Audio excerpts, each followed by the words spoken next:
when my team wins a big game, it's good. But when my team doesn't win the big game, you better look out, Buster. I'm a loose cannon. This is not good at all.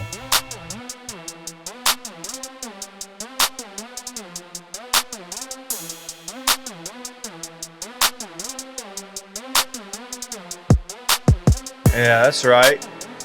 Sports boys, we made it through Chicago. We're back. Too Much Dip Podcast. I'm Dave. I'm on a host. Feeling good. About 2:34 Central Time. And we're ready to rock. Dylan Shivery. We'd like to say happy Bobby Bonilla Day to all who celebrate, as he is to collect $1.19 million from the Mets every July 1st. This began in 2011, and it will go until 2035. Not that much after taxes. He is now 61 years old and will be paid into his 70s. Is that better than just the standard pension? Man, that is just the best mailbox money, man. Just every year, no matter what goes wrong in your life, you got 1.19 mil just showing up. If I was him, if he were me, it would go down different. I'll tell you that right now. How would it go down? I would just take that check and send it right back to him and say, look, You want to grind it harder? I want to grind. Yeah, I want to earn this. I would say, look, either sign me, put me in like the minor leagues, let me play on your like double A team. 61. Let me take some ABs. Wonder what he looks like these days. Or keep the money. What a deal that is. KJ. Anyway. KJ's here. What it do? How was your trip back from the Midwest? Shit, my voice is not good. No. Man, it's tough to sound worse than Randy. And Randy, to his credit, doesn't sound bad today. Hi, David. Hey, Randy. Randy's producing. Our trip wasn't bad. We got the like 6:30, 7 a.m. I looked at my phone and saw that we had been delayed. And I was like secretly kind of excited just because it gave me a little bit longer to try to sleep. So, yeah, it was fine. Original flight time. I feel like you got to throw that in there. What was it, Dylan? 1 p.m., 1:05, original flight It was time. like 1:16, I want to say. So the delay wasn't too bad. It was like a 40-minute delay. But when you fly American, you just got to build that into your plans. If you want to leave at 1:15, then you just get a noon flight. It should do it. Yeah. You live and you learn. But you know what? The overall experience because we got delayed both ways, 30 minutes, 40 minutes, whatever. Yeah. It was fine. Plane rides were good. I had babies all around me. Wasn't a thing. Beautiful babies. Beautiful. Beautiful babies. Randy sat down behind me on the ride home. Was promptly asked to move because he was in the wrong seat and in the wrong row. Wrong side of the plane, Wrong too. side of the plane. You're a little brain fog. It's okay. He just saw me. It was like, he thought he's on a Southwest flight. He could just sit right behind me and ruin my flight. In my head, I sat behind Brett on the way there, so I thought I was sitting behind you. That's how logically it made sense. That's typically how plane Yeah. flights work. I wasn't in a good space. KJ, so we obviously talked Chicago on circling back. I'd like to get your takes, your highs, your lows, your MVPs. I'm putting you on the spot. Yeah. Well, I'll start really quick with the return back to Madison was a breeze. I was up and out of there probably like 8:30, 9 o'clock. So I was home chilling by 11. And that's when I saw the message pour in of like somebody's in the wrong seat. And so like whatever anxiety that I'd come to grips with, like I'd already mowed the grass, kissed the kids, settled in, all began to get heightened again by just reading the group text of like, oh no. I wasn't positive that Randy had survived. But I'm glad to see he did. Allow me to be the first to say, it might have been the ride to Sluggers where it became very clear. Chicago's an absolute dope-ass city. Sure. That ride was like a complete, you grew up in a town with no water nearby, with no big buildings nearby, where people aren't out doing shit and living life. And it was emphasized like, y'all live in Austin. You see that sort of vibrancy a little bit more often than what I do like in the suburbs of Madison. If I go near campus in the summer, I see some of that. But it was a straight 10-minute trip of like people on a beach, people in big boats, people in smaller boats, jet skis, people on bicycles, rollerbladers, people hanging out just in the water. Every which way people were out doing their thing, enjoying summertime in Chicago, and it was amazing. Yeah, I wish we had more time because the beach situation would have been fun. Yeah. Like I said on circling back, I want to go back to the city when it's not, we don't have just like bar stop after bar stop planned. Like actually, a couple of days to go out and do some more exploring. Maybe go to the beach. Maybe hop on a boat. I don't know. Just an awesome city. I think that emphasized like the need for, we do this again wherever, you add in 2 days. Like that's got to be a mandatory. We still do the grind, but like do that with a buffer, enjoy the city day, do that with like a buffer, whatever, comes up type day. Because if this was a 4-day trip instead of a 2-day or whatever you want to call it, like we probably could have hit up Madison if we really wanted to. Probably could have got out and explored Chicago if we really wanted to. But like, having said all that, absolutely blown away by the backers, the dippers, listeners, everybody that I met was just, incredible. Co-sign. One better than the next. It got to the point where I felt like I went into it again. And I told everybody this, like, I'm at that event as a listener. I'm not a member of Circling Back. Like that's the mentality. Like I kind of approach this with oftentimes. So to have people like come up and be like, oh, hey, enjoy the show. And I'm like grateful. And you just kind of compartmentalize it. But then you look around and you're like, there's just nothing but solid ass people. Good Some of dudes. the hottest people. Oh, really? Like who? Good dudes, good gals. Shout out to, actually, I'm not even gonna start that list because there's like 7 people on that list. The Wilmon sign, just Grace is incredible, as she always has been. She took the photo from in front of Muggsy that made everyone look the same height.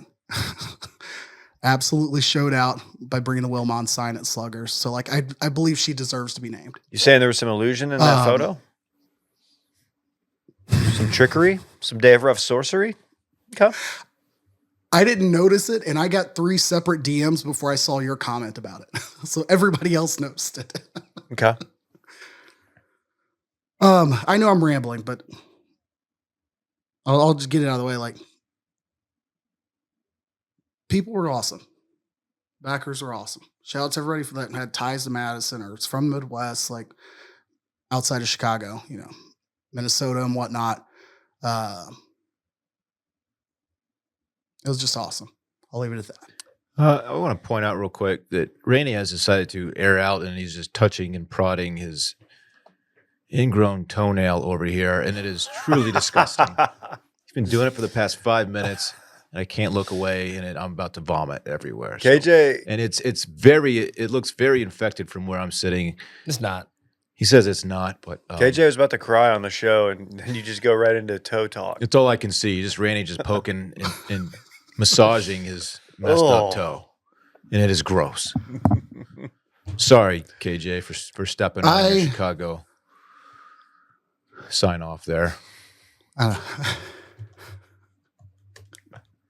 Nothing more to be said. I have to give Randy like a little bit of like credit because, or not credit. He didn't deserve credit here. Okay, cool.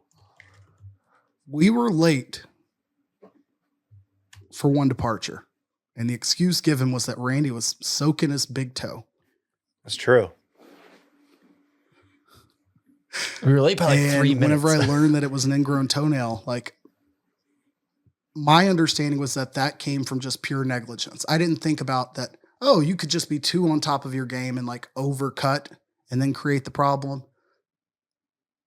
So I apologize to Randy for immediately thinking like, who is this like 30-year-old slob who's going to the pool every day just with like completely unattended feet?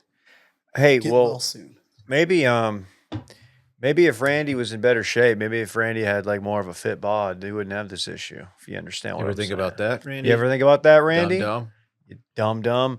Man, can you picture us, just a bunch of guys who use Fitbod out on that lake, out there at the beach in Chicago, just putting on an absolute clinic on how to work out properly, how to do the movements right?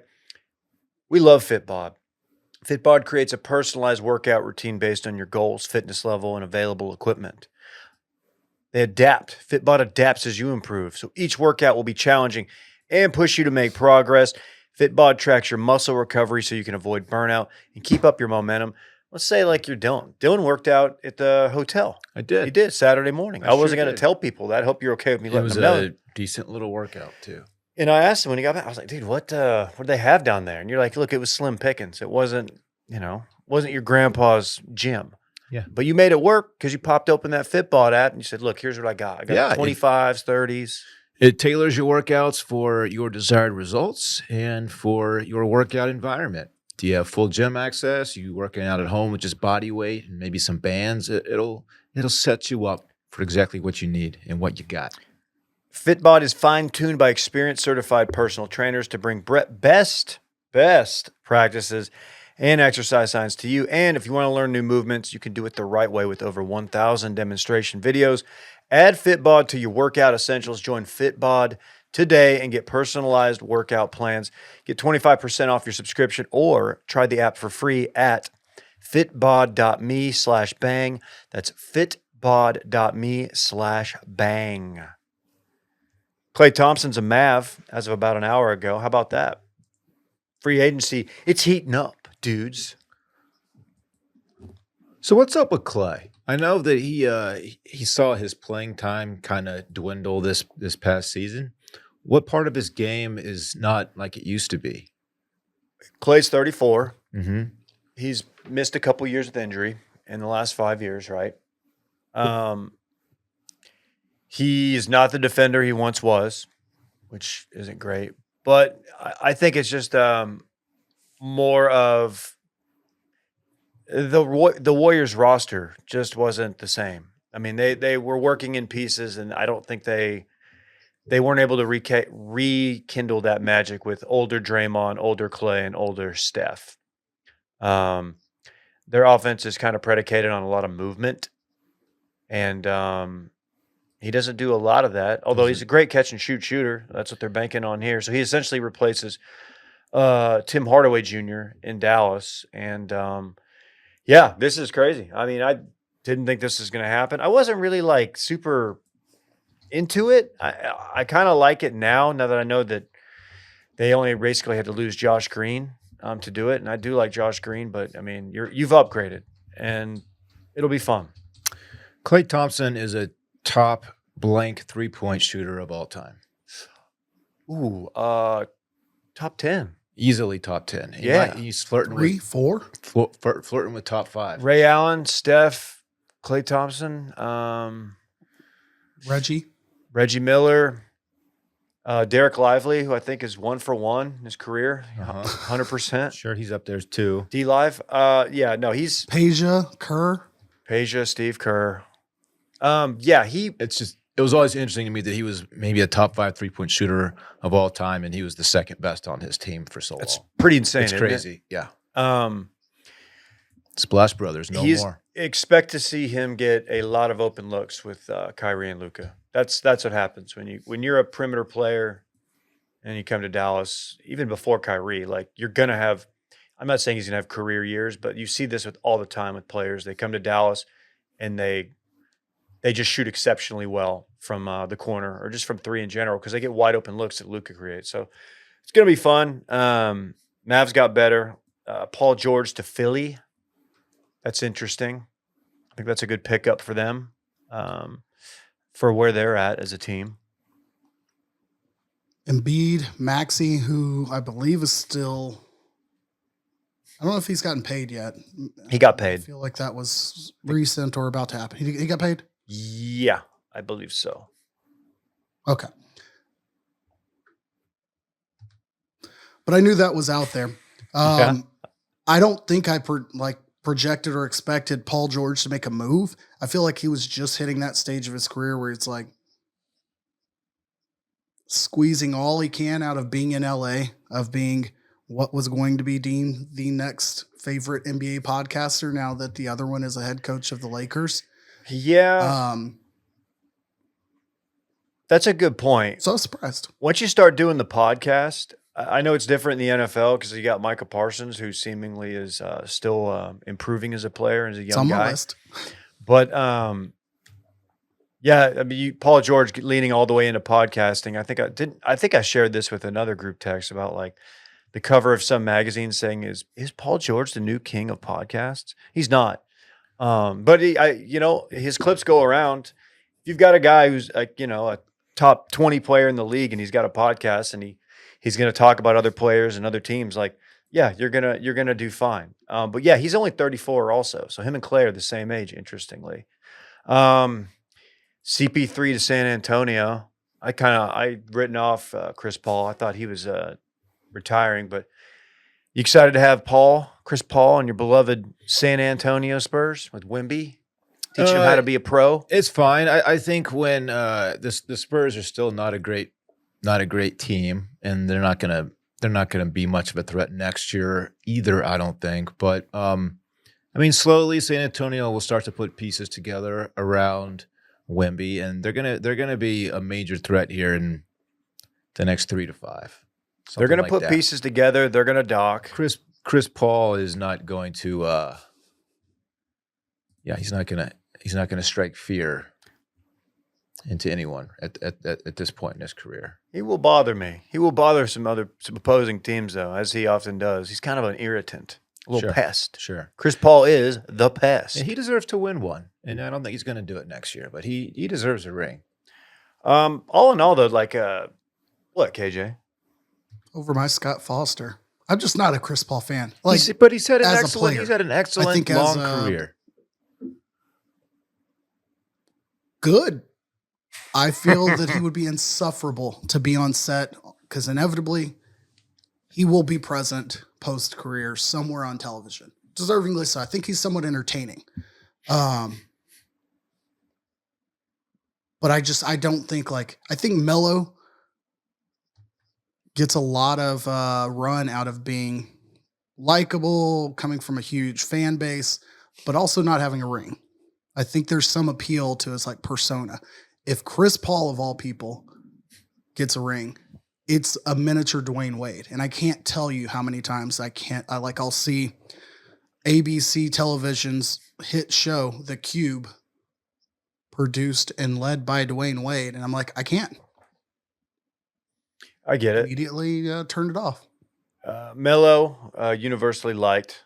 AI, another guy with the no ring, liked by most, except for famously old white guys back in the late 90s. Not a fan of AI. Didn't like the tats. Unless they owned an Applebee's. It's Or very TJ true. Fridays. I'm sorry.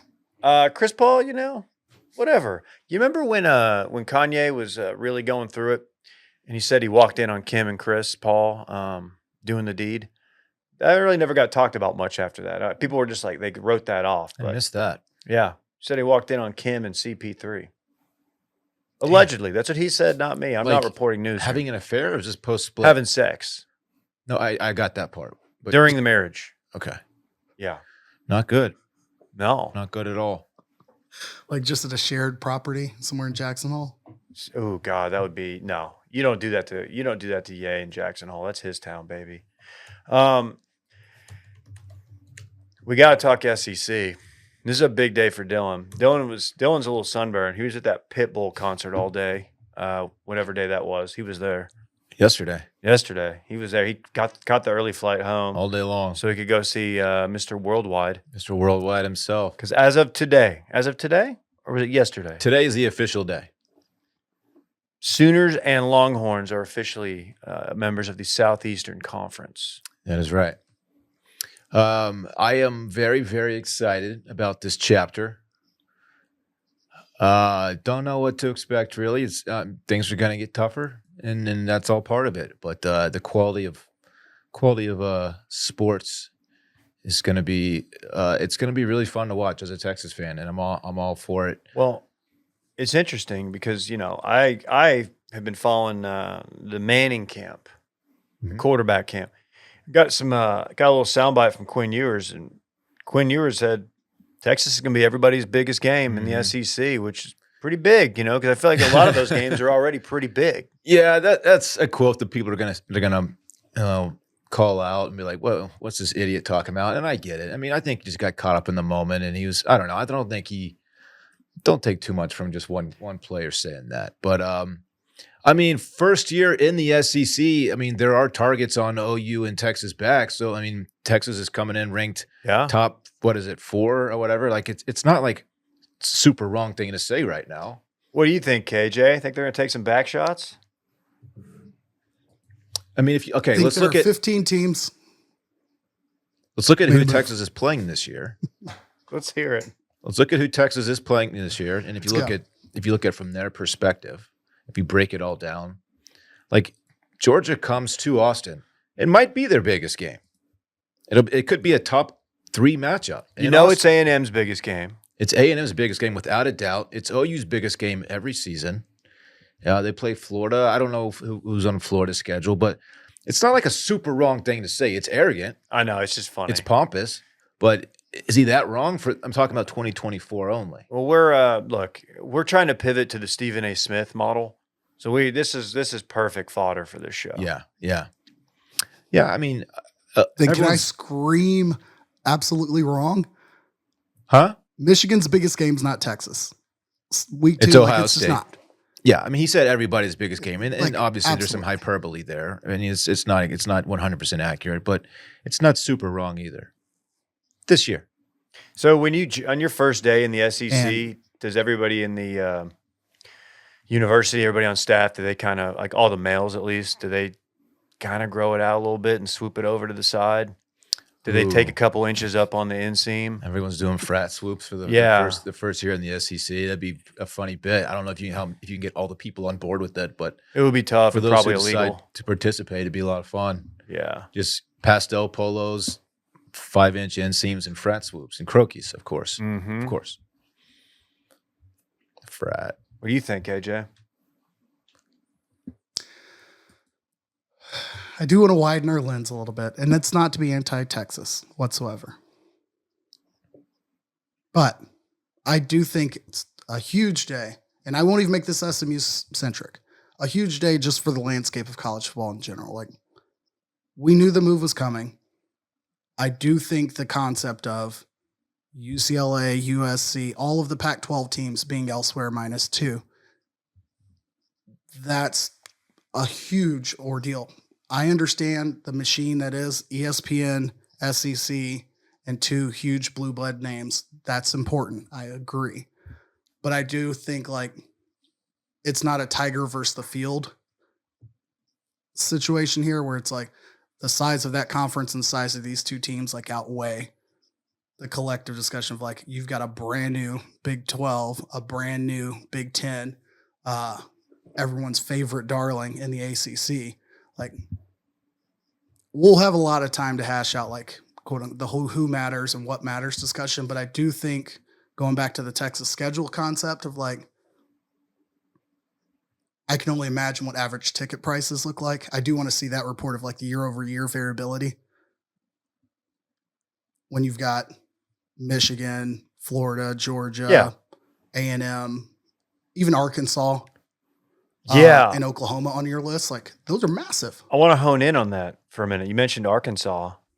Is that at Texas, or is that do you know if that's a road game? It's in Fayetteville. It is? It's interesting because you got to think that's a huge game because, of course, that's the Jaquindon Jackson game. It's a bit when he's going to be looking. People forget he started his career at Texas. That's an old Southwest Conference rivalry. Yeah, again, it is a Southwest. They were absolutely rivals. And they were. Those were fun. That was a really fun time. Southwest Conference kind of ruled. No love lost there. No, and then you get that bad blood, from the Tom Herman days. Look, the game. Jaquindon. Right, Jaquindon. The game at Texas A&M is the one that I'm most excited for, probably. Even though it's not one that's in Austin, and I'm probably not going to be going. But especially with the way the whole Jim Schlossnagle story shook out.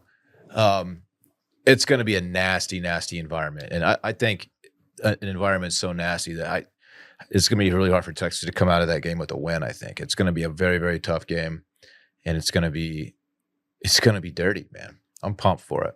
That rivalry game, it needed to come back. We've been without it for so long, and I'm so happy it's back. I want to add in, like, I am excited for that. Like, I think Texas fans, A&M fans, like, they're the winners of this. Like, being able to have that back is tremendous. Everybody but Case McCoy is excited about this, or Jackson Shipley, whichever one it is that like was on the last winning team. I do want to say you deserve a lot of credit because we led last week with rumors about Texas maybe hiring a new baseball coach on the day of like a Game 7 NHL game, on the day of like the Game 3 College Baseball World Series, that if like A&M would have won and he would have stayed, we would have looked very silly for. Would have looked very what? But that's not how it happened, and you were right. So we would have looked silly, like talking about it like that would have lead rumor, but you were right. Like, because that was it seemed like such all-out great pool. It seemed like such an unlikely thing to play out the way that it did. Again, if A&M had won that game, I don't know what would have happened. I mean, it would have looked even worse, I think, for him to leave. Maybe. But yeah, the rumor had been swirling for a while, and I was really hesitant to buy into it. It would have been a diabolical move, like I talked about. And it's exactly what happened. Only it was even worse because of how he handled that post-game press conference, which I wrote about actually in our newsletter. If you want to go read that, Substack newsletter, the way that it played out, it felt gross. Apparently, Texas did not want to leak the David Pierce firing on that day. Like, it was not planned for that news to get out the day of the College World Series final. So that wasn't part of the plan. I think the plan was to do it the next day. But it was out there, and people started talking. And then sure enough, it played out. Like I said last week, I said my ideal scenario is that Texas A&M loses this game, and then Schlossnagle dips for Texas right after, and that's exactly what happened. The part of it that set the worst with me was that he claims, he being Schloss, claims he didn't have a chance to inform his team, and he wishes he had a chance to inform his team. And I don't buy that, because they flew back together, from Omaha to College Station. Presumably he met with this team. And I guess in the timeline that they are making public, he hadn't yet accepted the job. But I'm pretty sure during that flight back, he knew he was leaving for Texas. Like, I'm pretty sure, even though that's not the narrative they want you to believe. It all happened allegedly in, the hours from when they got home until the announcement the next day. But to have all the assistants also leave, all three assistants also left A&M for Texas. I don't see all those deals getting done in those few hours. I mean, it was like 18 hours from the end of the game to, and so I don't know. I don't know exactly how it went down, but it feels gross to me. And if I was an A&M fan, I would be pissed. I would absolutely be pissed. So I understand why there's so much hate getting thrown around at Texas, and some of it's probably deserved, but it's all going to pass at some point. People are going to forget about this, and it's going to be, maybe not forget about it, but it'll become less of a storyline as the years go on. I'm excited that he's the coach at Texas now. I don't think it's as much of a storyline like today as it was last week, and I think it was tremendous. But I think definitely by the time the A&M game comes around, that's the final game of the season for Texas. Mm-hmm. I don't think anyone outside of those two teams, and even by that point, there's going to be so many other college football storylines that's going to drown that out. Like, it'll matter within maybe the student body if both teams are like somewhat close in record. Like, let's say both teams have 3 losses or A&M's overperforming. that then becomes a part of the discussion. Or the likely option would be that Texas is way higher ranked and A&M is irrelevant. Like that's what A&M is going to be bitching about like that week. That's going to be their line of narrative. Texas won't care. That'll be the biggest game in Kyle Field since Bama, like Manziel Bama, right? That's got to be. I'm trying to think of like a bigger game at Kyle Field, like no matter what, really. Yeah. If Texas, like KJ just said, like if Texas comes in with like a chance to, I mean, they're probably going to make the playoff. Texas comes in with one loss. But yeah, and oh my god, and it'll be unbelievable. That's going to be insane, and I would love to go to that game. Never been to Kyle Field, but oof, yeah, that's going to be electric. UGA has to be a night game. Has to be a night game. Yeah, they better not beef that. No, it will be. It will be. Okay. What you got, KJ? We'll get to it before college football season, but I was just looking at like what are the top games, not just for Texas, but nationally. What do people see as like the most anticipated? ESPN lists that one at number 9. Personally, being from Texas, I know that I feel like that's higher. They're going into depth about like teams and games we've seen before and narratives behind it, and I get it, but as we get closer to the season, I'm going to put it out there so that we can talk about this then. I feel like the iceberg ahead of us is going to be how exciting is a Texas A&M game at the end of the year when you've already played Michigan, you've already played Oklahoma, you've already played Georgia, you've already played Florida. Dang. And we know what A&M as a brand is to us and how their seasons go. Excited, 9-4 or whatever, 8-5.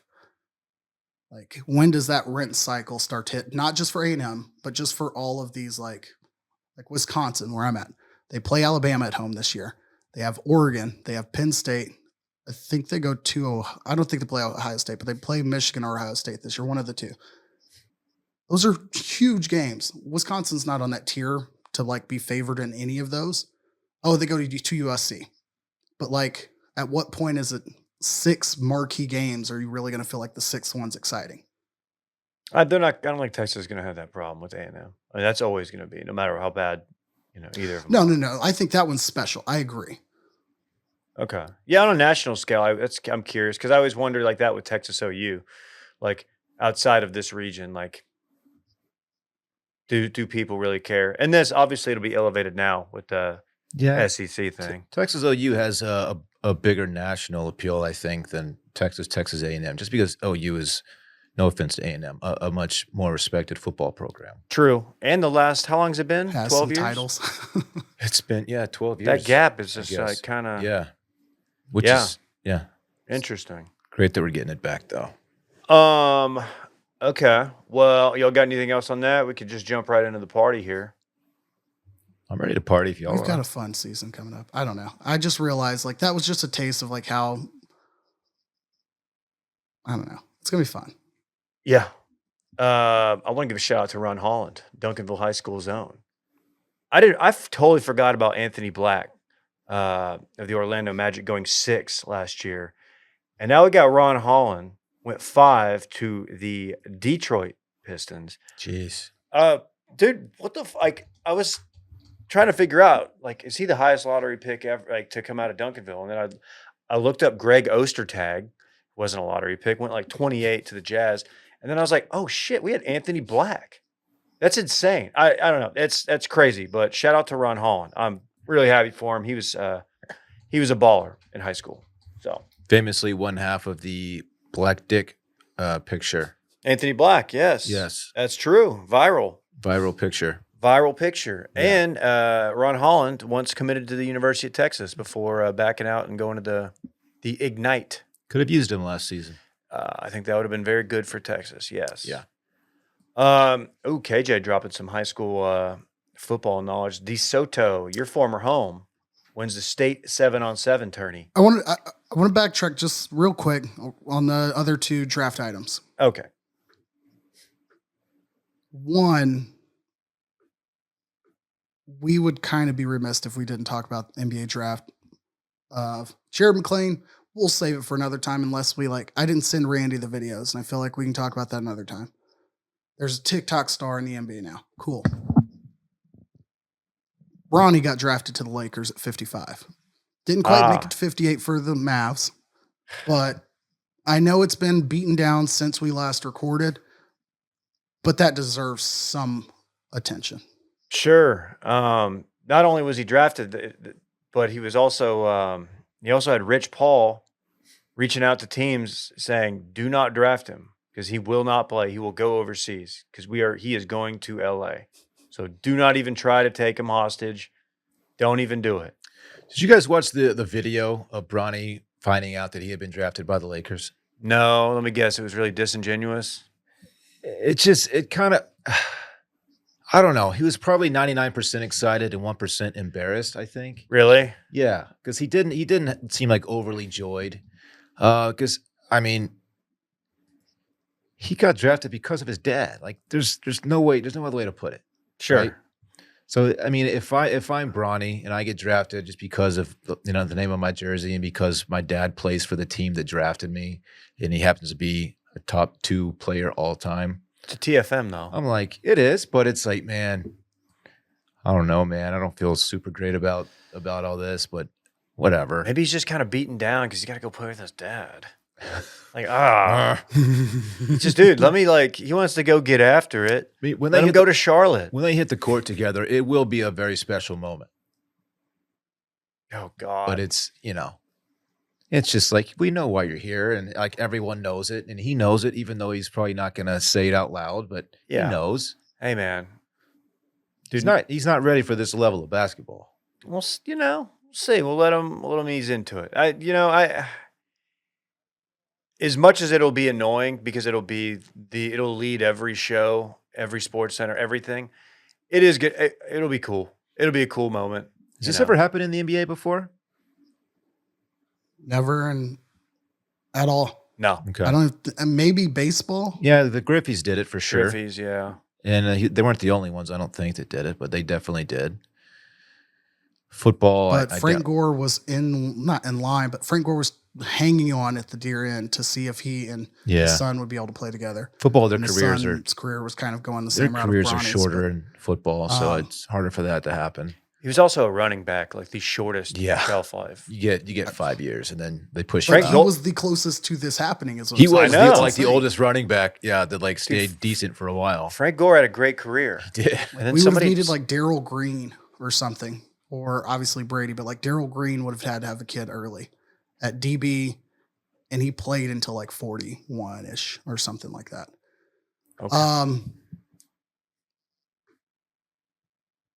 I think it's incredibly special. As somebody who's not a huge LeBron fan, as somebody who doesn't care about the Lakers, I think it's tremendous.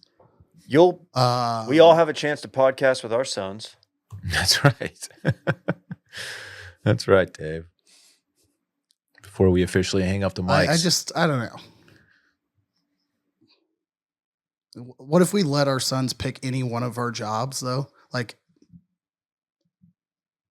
hey, it's bring your kid to work day, but you have to go with whatever your kid picks off the resume. Well, Dylan's done content what do you his think the entire odds life. are? Been doing it for a minute. That Parks is like, hey, tell me about this real estate professional career or construction. I've seen your LinkedIn, Dad. I think I'm gonna lead him away from media if he asks me for career advice. E-gaming. E-gaming's the future. Yeah. What else, KJ? What else you got? NHL. We recorded Monday last week, I believe. So we recorded pre-finals, I believe. It feels like forever ago. But anyone who's a diehard NHL fan knows that whole story. That's been beat to death. The NHL's timing of their draft relative to their finals is worse than the WNBA's. And it caught me way off guard. And maybe I'm off by a week. Maybe the finals were 2 weeks ago. Whatever. They did their draft at the Sphere. That's what I wanted to get at. it happened while we were in Chicago, so we kind of missed all of it. And I will tell you honestly that my consumption of the draft live was late night after Sluggers because it was on the TV just above where Randy and I were sitting. So as I was dodging like the fourth origami attempt, actually I shouldn't say fourth. Randy went for a dozen origami roses. I'll throw that out there. Mm-hmm. It looked so much cooler than anything I've seen of any other sport doing any sort of draft. Even when the NFL did Vegas or the NFL did Nashville, look how cool that looked. Being able to set up shop in the Sphere, logos, graphics, everything, it was incredible. Obviously, then like you have to understand, you're going to see like, oh, this is the highest of Belarusian players ever been drafted. And you're like, all right, well, cool, tight, I guess. But everything else, like it gets me really H for whenever other sports do their thing there and you can actually go in with some contextual knowledge. Highly recommend watching any of the highlights or what that scene looked like. We're getting a UFC at the Sphere. UFC 306 will be at the Sphere, which I still cannot. Did you see his quote on that? I did not. Dana White said, after all of the rave reviews of how it looked, that the UFC is going to make the NHL look like they were kids playing with like crayons at the Sphere. Like he's so confident that they're going to like elevate their event and that experience in that setting, that he was ready to talk shit about it.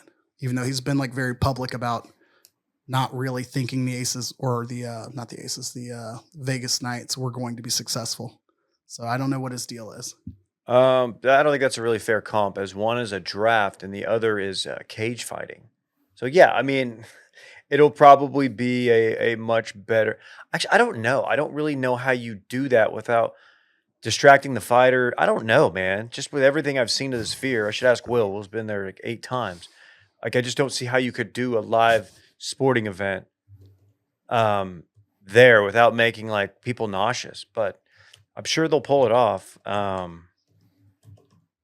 You don't want Herb Dean like going to fucking save somebody's life. Yeah. 40-foot HD. Yeah, Herb I jumping. assume you saw that knockout. Yeah, Herb either waiting way too long to stop a fight or just jumping in at the wrong time. Something. Poor Herb, man. When you're like the guy that everybody knows his name and something goes wrong, like you just can't win. He's by all accounts like the best. But yeah, I don't know, man. What I saw of that draft, it looked really cool. It looked cooler than what the NFL does. What are they doing? Exactly. You're the one telling me the NFL's going to Green Bay, right? That's next year? The NFL will be in Green Bay next year. And the location, I'm okay with all of those things. But there are a lot of draft picks and a lot of announcements in the NFL. And I think we've all understood, and the NFL tries this too much, is that any emotional tie, sob story, force field, or like charitable action that they can figure out how to tie to a draft pick, you will get. And when there's 250 of them, it's a lot. Yeah. I'm just now seeing images from the NHL draft. It looked awesome. Like, holy shit, that's really cool. Like, did what chaos? Did DJ and Pete get to go? I assume that. I don't know. I Yes. did not. Oh, they did? Good. Okay. We'll go check out their coverage. I'm straight sure it was- from the finals in Florida to Vegas. Yeah. Shout Good out for to them. DJ Bean and Pete Blackburn. Yeah, check out their coverage. All right. Y'all got anything else? We can run it back. Let's just run it back. I got a short one. Let's see. Let's run it back. Of course, the segment where we talk about the stuff we just talked about. Chicago is a dope city. Randy's ingrown toenail is nasty, and he won't stop touching it. And being very distracting. Chris Paul did the sex with Kim K per yay. And finally, Randy made 1,000 origami roses for people at the meetup. He was in a corner. He was just like an assembly line. I was just setting napkins down in front of him, and he was churning them out. It's really impressive. It's fine. A lot of people. Did you sign any of them? No. Oh, missed opportunity. If you have a photo, If you have a photo of yourself with origami rose with Randy, please send it to us. Hit me up, dave@washedmedia.com. All right, lads. Anything else? Oh, I think I have one. Randy, can we stretch and I'll send Randy one really quickly? Oh yeah, I did give you one, but I know I took a picture of it with the film camera. I don't know if I did with the phone. So we are getting those developed. We'll save it for next time. It would just be me embarrassing myself at the end of an episode. Nobody needs any more of that. Randy, What? you look like you had something. No, I don't have the picture yet. Got to get it developed old school. Oh, that's right. I haven't sent it to him. Okay. So I won't hold us up for that. I forgot Randy's film camera guy. Yeah. He's old school. He's an old soul. I'm really excited. Or am I? He was finishing off one of the cameras here at the office, and just a picture of me like slouched looking at my phone on the heels of a trip to Chicago where I drank really excessively. So I'm sure I look great in it. Shout out to you. All right, we'll see you next week. Bye-bye. Bye. I want my chips with the dip. That's all I know. I don't want my chips plain. I want my chips with the dip. So bring them dips.